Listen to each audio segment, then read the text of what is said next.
All right, in part A, we're asked to find part B, sorry, we're asked to find capital A, the time that the diver's shoulders enter the water.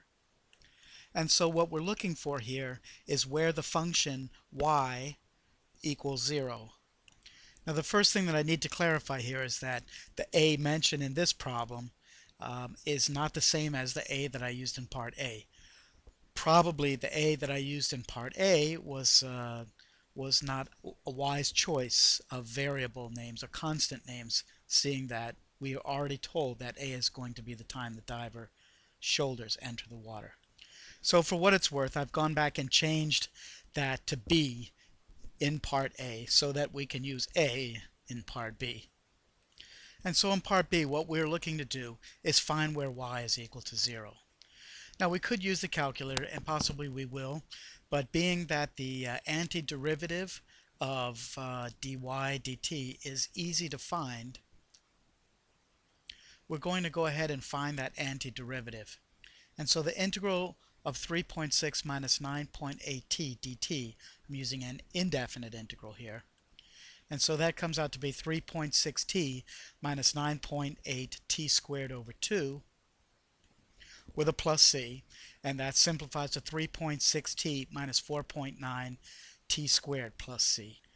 Now we know that at time t equals 0, the height, or y, is 11.4, and so c will be 11.4 here. So we have the final function of y equals 3.6t minus 4.9t squared plus 11.4, and we want to find out where that is equal to 0. So I'm going to go back to my calculator. I'm not going to erase y1, but I'll put it into y2. Then I'm going to turn off y1.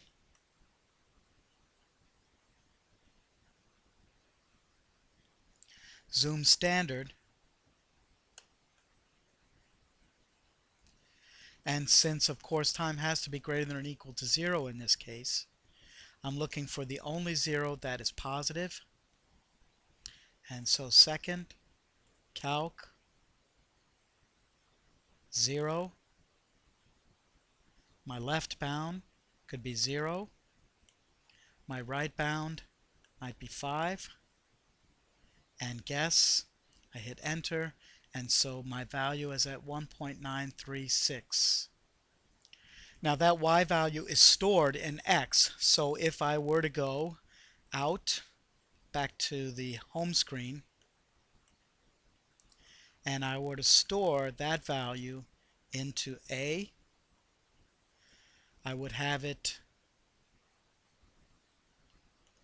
available for the future.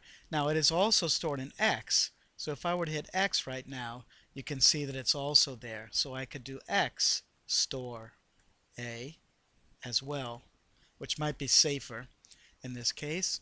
And so the value is there for anything that I needed in the future. But I'm going to report the answer as 1.936 seconds, rounded to 3 decimal places. And so I write that answer down. T equals 1.936 seconds, making sure to note my units of measure there. And also in the previous problem, in problem A, I also recorded the units of measure as meters there. We'll go on to part C in the next video.